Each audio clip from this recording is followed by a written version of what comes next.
Hey guys, it's Laura from Lightning Cosplay. A few months ago, Digital Extremes reached out to us for a collaboration to celebrate the 10th anniversary of Warframe.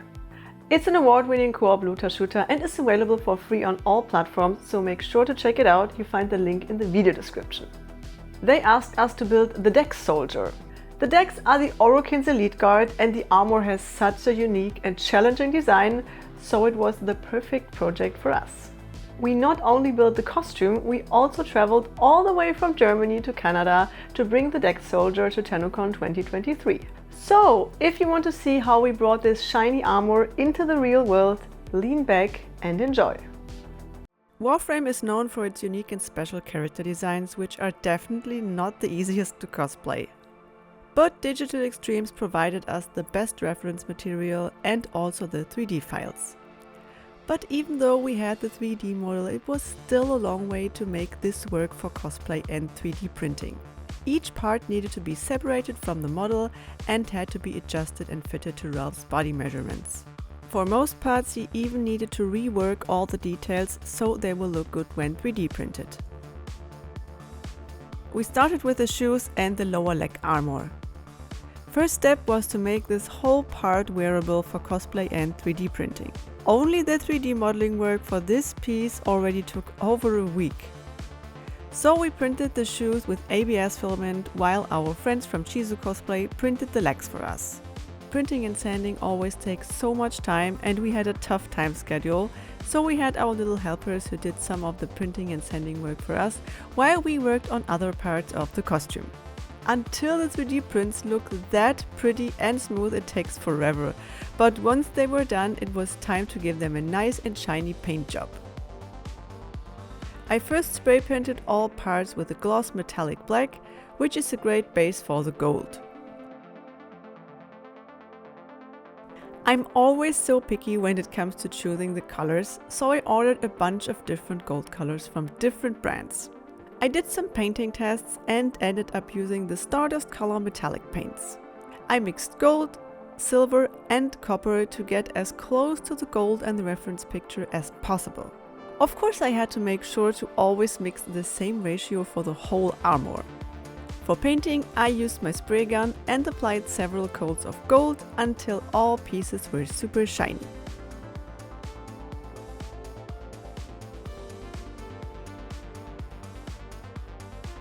Since the armor isn't just gold everywhere and has some black areas, I had to do a lot of masking.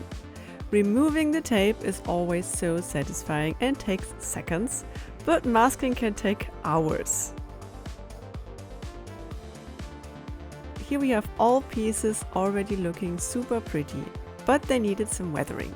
The whole weathering process is basically just applying black paint with an airbrush and wiping it away with a paper towel.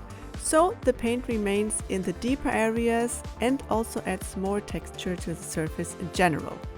This gives the whole piece a lot more depth and makes it look more realistic. Also, the Dex Soldier armor looks quite battle-worn on the reference.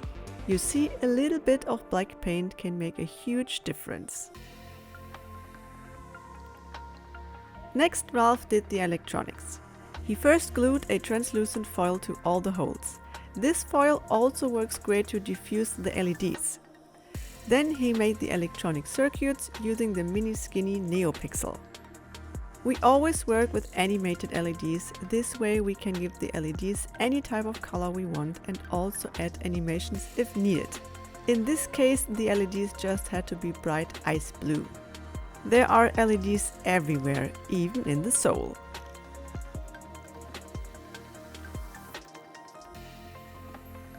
Then I assembled the shoe armor and added these kind of barefoot shoes with a lot of super glue. We made the little heel piece detachable with magnets, so it's a lot easier to get into the shoes. The leg armor also got a lot of LEDs, and as you can see here, I already worked on the attachments, which is basically just a lot of Velcro and straps. And then the shoes and the lower leg armor was finally done. We were very concerned about the movability in the shoes, but it works better than we thought. But the legs were not done yet. Next up was the upper leg armor, which was the part of the costume we were the most concerned about. We managed to did some small unnoticeable adjustments on the design, and we just hoped that Ralph would be able to walk in these. Printing and sanding was done by our hard-working helpers at Shizu Cosplay. When I got the finished prints, I prepared myself for painting. Safety first, guys. Always wear a mask when you work with spray paint or other toxic materials. All pieces first got a shiny black base coat. I somehow had some imperfections on the surface at some spots, so when I did the masking I sanded these areas and sprayed another coat of gloss black on top. And it finally turned out perfectly glossy. Again, I mixed my gold color and spray painted all parts. I love this color so much, it's even more brass than gold, I think. Of course, it needed some weathering to make all the details pop out and give it some kind of an ancient look. The knee armor needed some love as well. Weathering always makes such a difference and is one of my most favorite painting steps. It's the most easy one if you know what you are doing and you have an instant result. Also part of the leg armor were the pants. And the pants had a very special but very important armor piece. You see? Perfect protection. I did my best with the sanding and filling and started to work on the attachments. To keep the leg armor in place, the plan was to attach it on a belt construction. Again, Velcro was my best friend here. To finish the whole leg armor, I next worked on the pants. First, the most important armor piece got its paint job. It seems like the Dex soldier has some kind of fancy undersuit, so I made a pattern for that with the good old tape method. The plan was to make this pattern out of foam and glue it onto the pants. I used Adobe Illustrator to trace my beautiful tape mockup so we could use our laser cutter to cut out the foam. I love our laser cutters so much. When you once know how to create the files, it makes your workflow so much easier. With a rotary tool, I rounded the edges. When I was done with all pieces, I had to seal the foam. The easiest and fastest way to do so is to use Plasti-Dip. It is a spray rubber and is great to seal all kinds of foam pieces. The next step was a bit tricky. We had to glue all parts to the pants. Since the pants are very stretchy and we had to make sure all the parts are in the right position and the pants still fit at the end, we did this while Ralph was wearing the pants. As glue we used contact cement. It has a good bond and stays flexible. Of course the pants needed some additional weathering, but this time not with a darker color. When you want to weather black parts, the best is to slightly dry brush the high spots with a light gray. Now the only thing that was missing were the electronics. Again, Ralph added the diffusing foil with hot glue, soldered all the LED circuits and added them to the armor parts. The Dex soldier has so many LEDs all over his armor. And then the full leg armor was finally done and it turned out so cool. All parts are blending perfectly together and he is still able to move his legs. This part of the costume was so challenging, especially the 3D modeling process, so we are super proud how good it came out. Next we made the gloves and the bracers. First step was to prepare the 3D files and Ralph even completely remodeled the hand because in the original file the finger parts were not movable. As base we needed a perfectly fitting glove. And to be honest, when there's one thing I hate in costume making, then it's sewing gloves. But these had an easy pattern and were not so difficult to make. And they fitted very well in the first try. For the hand and the finger armor we did several test prints to get the perfect fit and a good finger movement. These are all the test prints we made. We always test the fit and mark the adjustments which Ralph needs to make on the 3D model. Print it again, do a test fit and so on, until we get the perfect fitting 3D print. The final pieces were then printed with our resin printer.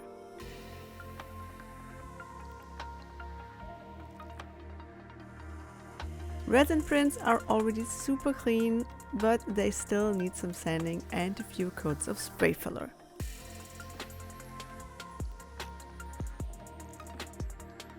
For the bracers, we also had to make several test prints to get the perfect fit. Even though we have a 3D model of Ralph's body and we fit the model of the bracer perfectly to his arm, the 3D prints fit and act different in real life. So when we were happy with the fit, we sent the files over to Chizu Cosplay and they printed and sanded the final bracer for us. Then it was my job to make everything shiny. Again, all parts got a gloss black base coat. I mixed up the gold and painted all pieces. Ta-da! So shiny! You already know the drill. Of course, the most important step was still missing: weathering. The finger armor was glued onto the glove with hot glue. The best way to do so is it while you are wearing the glove, but you have to be super careful not to burn your fingers when the fabric is very thin. Of course, the bracers also has some LEDs. So first Ralph glued in the transparent foil. This blue piece is, by the way, a silicone left over. It's great to press on the hot glue. Next, Ralph did all the electronic circuits and added them to the handpiece. Looking so nice. And also to the bracers. We think the gloves and the bracers turned out so cool and the fingers have a great movement. And the LEDs make the design extra fancy. It was time to do the upper body. It's a very complex part of the costume and we separate it into several parts: the back piece, the breastplate, the neck, the belt and the little shoulder armor. After all the 3D modeling work, we sent the files over to Chizu Cosplay, who printed and sanded the back piece for us. Unfortunately, we did not thought about that it could be a problem to get Ralph's head through this shoulder part. So we had to figure out a solution for that. My plan was to mold this part of the back piece and cast it with a flexible resin. So I prepared the shoulder area of the back piece for molding. To keep it simple, I made a brush-on silicone mold. For that you need 3 to 4 coats of silicone and a hard shell which keeps the mold in shape. I made mine out of epoxy resin and fiberglass cloth. When I was done, I carefully removed the mold from the 3D print.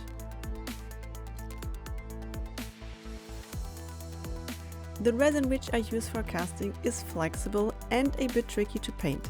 So I'm brushing the gold pigments into the mold so the resin will bond with the pigments and I don't have to paint the piece. I brushed in several coats of the flexible resin until the whole piece was thick enough and then demolded it. The piece turned out great, but of course it needed a little trim on the edges and I also painted some of the details black. Next, I cut off the part of the back piece that was going to be replaced. Then the back piece went through the same painting process like all the armor parts before. Black gloss base coat and the shiny gold. And this time I again had to do a lot of masking. And of course, the weathering. The shoulder part of the back piece was then attached with Velcro, so for transportation I could take it apart. Yay! Now this part is flexible and easy to put on. Next up, I painted the breastplate. First off, the black gloss base coat, then several coats of gold. I think black and gold is one of my most favorite color combinations, which I also love to wear on a daily basis. And it was time to create the neck piece. This was a bit more complicated to make because I also wanted to make it flexible for more comfort while wearing it. First we printed it with our resin printer and I spent some time with sanding and spray filling everything until I got a perfect and smooth surface. As mold, I again did a brush-on silicone mold. We separated the neck piece in 2 parts before the molding process, so I could make simple 1-part molds.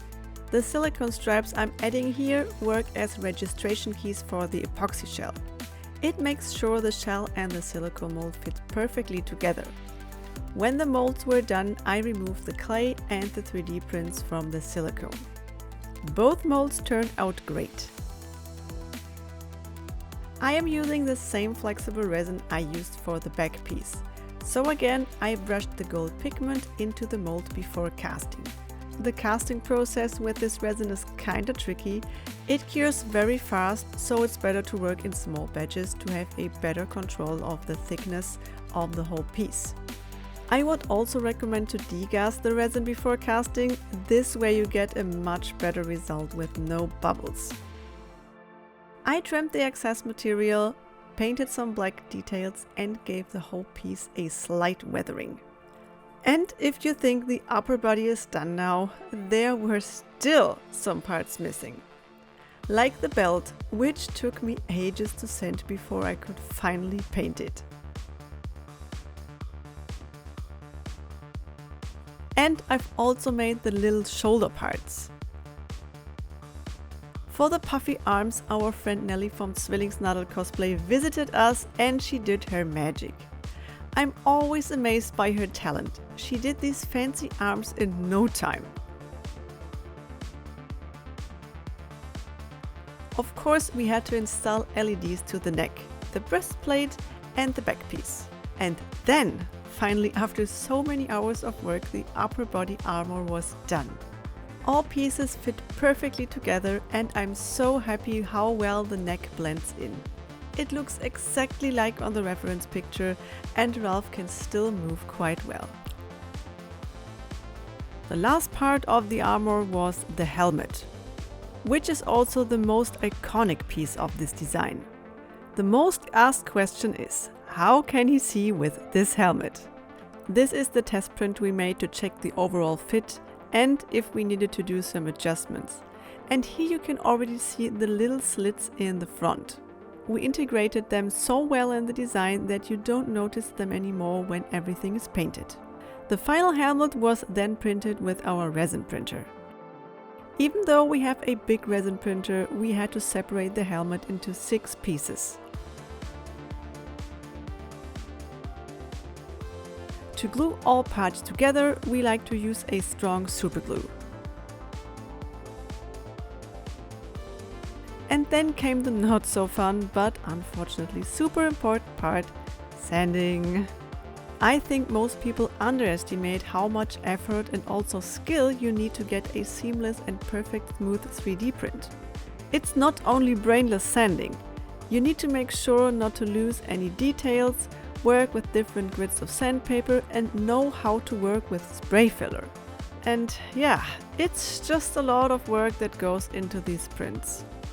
When the helmet was finally ready for paint, I started with the black gloss base coat. Look how shiny it is. Then I did some masking and spray painted the areas first matte black and then a slight coat of graphite.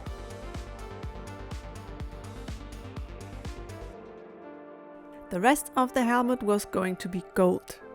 So again, it was time for masking and mixing the gold and then spray on a few coats until it was super shiny.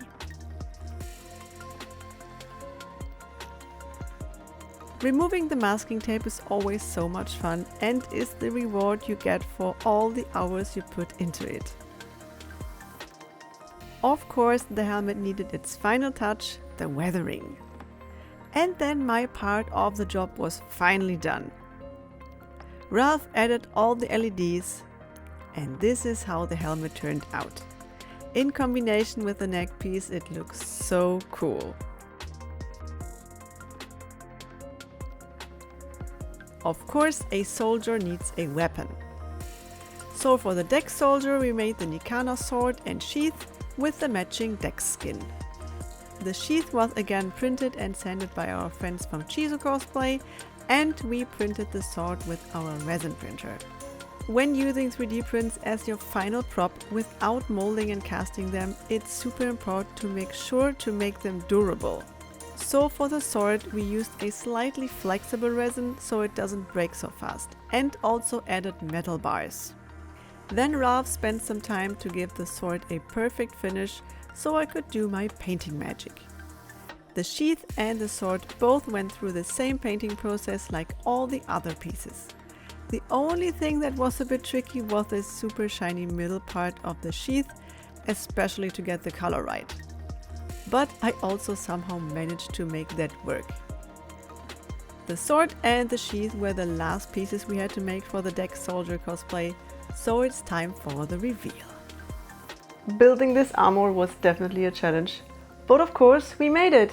Yay! We've already been to TennoCon with the costume and it was an amazing experience, so check out our TennoCon recap shorts. Also don't forget to check out Warframe, it's free to play on all platforms, you find the link in the video description. Thank you so much Digital Extremes for your trust, this was really a cool project for us. And now let me present you the Dex Soldier in his full glory.